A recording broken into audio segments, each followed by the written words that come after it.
Hi, I'm Rosa. Thank you for joining me. I am going to show you how I make our pumpkin pies. I bake our pumpkin pie a little differently because I use cream cheese in the filling.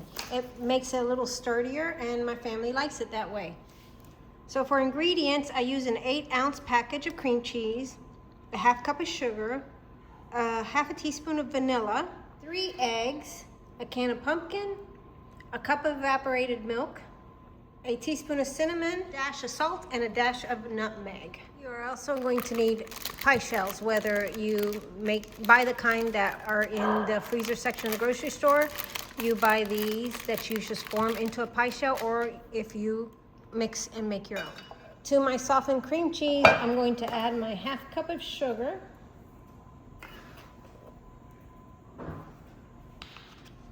I'm going to add a half a teaspoon of vanilla. That's probably more than half. Did I mention this makes 2 pies? If I didn't, there you go. 3 eggs.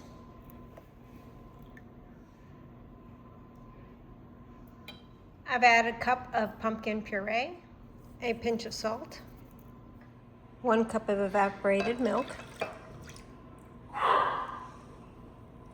and my dog barks in the background. 1 teaspoon of cinnamon, but to be honest, I never do 1 teaspoon of cinnamon. I do a lot of cinnamon. I like cinnamon. And I'm going to do a little nutmeg, and I actually have the whole nutmeg. This is what it looks like. So I'm going to just put a little bit in there.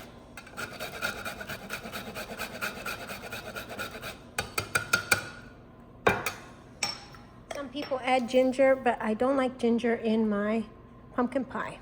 So if you do, add ginger. You do you, and I'll do me. My oven is preheated to 350, and I'm going to use my hand mixer to mix this up.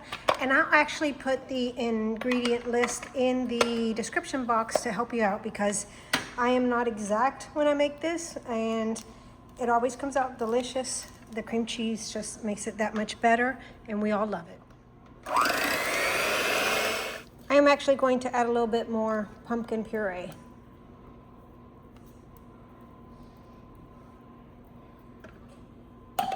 And my objective when mixing this is to make sure that you don't see this, all the cream cheese pieces. And that's why we let it sit on the counter to soften. But now I want to blend it so that you don't see it in my pumpkin pie.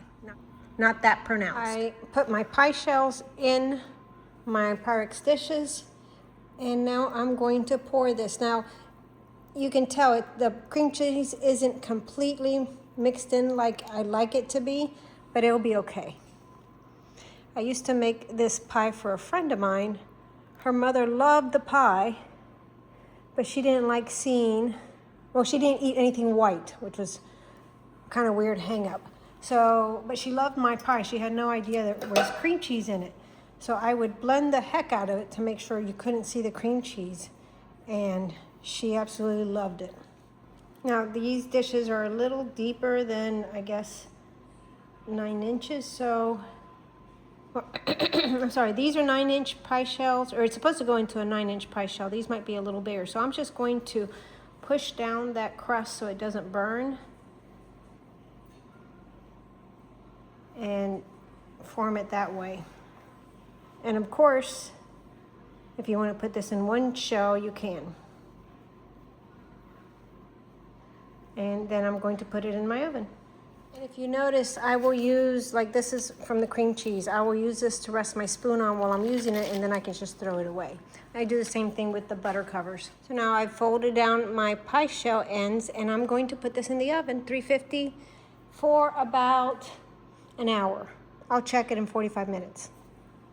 This is what the pumpkin pies look like after coming out of the oven. I should have left the crust taller and done 1 pie, because these are bigger dishes. But what I do is sometimes I'll buy the pre-made dish at the grocery store in the tin that comes in the frozen, and in that case it'll make 2 pies. But nonetheless, they will be delicious, and my family will be very happy.